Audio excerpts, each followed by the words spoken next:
Good morning, friends around the world. Let's continue our morning meditations with a personal story of mine titled, Maybe It's Not All About Me. When Trish and I first got married, I shared with her many of my family traditions. One of those family traditions was how we all celebrated everyone's birthdays. Honey, I told her, the Jansens make a big deal out of birthdays, and so it will be with you too, now that you're a part of the family.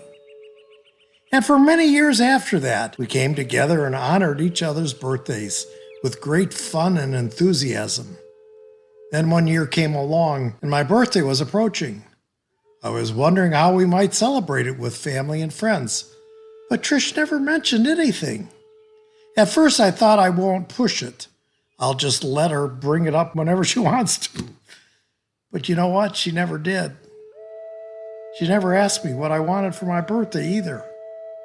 And I thought, maybe it's my imagination, but she seems a little distant to me. She seemed quiet when we sat down for breakfast or dinner. And then I figured out what she was doing. She was throwing me a surprise birthday party. Yep, that's what it was. I knew it because no one in my family either mentioned my birthday. Well, the day of my birthday came. I woke up, gave Trish a kiss, and she smiled and kissed me back. I thought, boy, she's doing a really good job of acting here. We both went to work and no emails or phone calls from her. I wondered who would be there when I got home and walked in the door.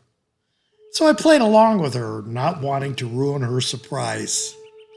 As I drove home, I was so happy and excited. I was even wondering what Trish got me for a birthday present. As I turned the corner, I was expecting to see a dozen cars or so parked around the house. But things looked normal.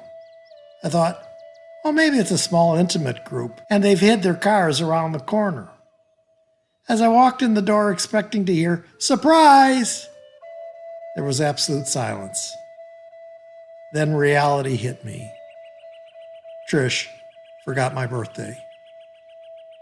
So I walked in the house and announced, "Hi, honey, I'm home." I vaguely heard Trish respond, "Hi." She was at the kitchen sink with her back to me. I was really disappointed that she had forgotten my birthday, but I wasn't going to say anything to her. I walked up to her, put my arm around her, gave her a kiss on the neck.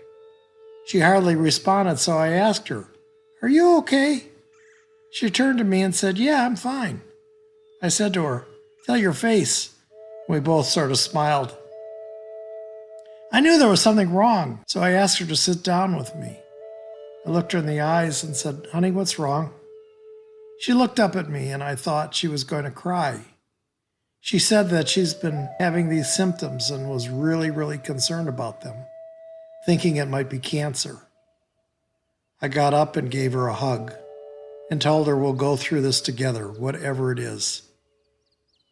Well, the good news is that it wasn't cancer. Thanks be to God. And I am so grateful for the way I responded that night of my birthday. See, Eddie, the child, could have come home all hurt and offended. I could have even tried to make her feel guilty. I might have sounded like, "You forgot my birthday? Really? You know how important birthdays are to me. How could you do such a thing?" Eddie, the child, could have made it all about him. You see, he doesn't realize that people have lives outside of him. He thinks the whole world revolves around his life and never considers that other people have lives outside of him.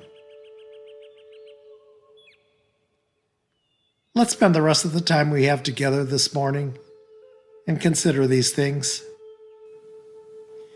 Can I think of times when I've stepped outside of myself and considered the hurts and wounds of others?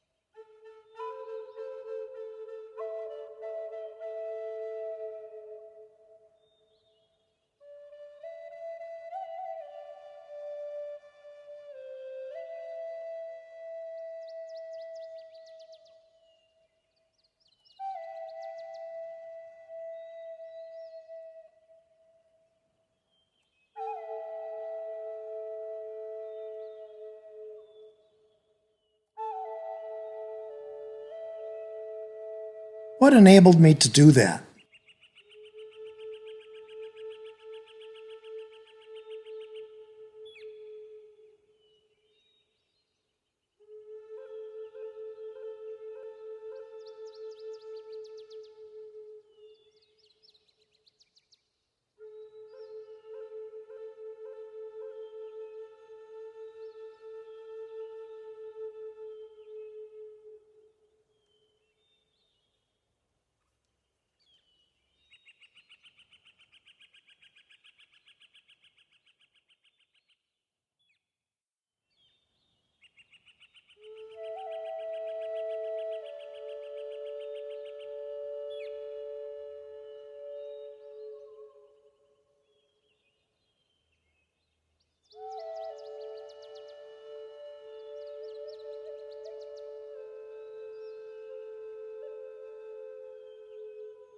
How do you think Eddie would have felt had he tried to hurt Trish for forgetting his birthday?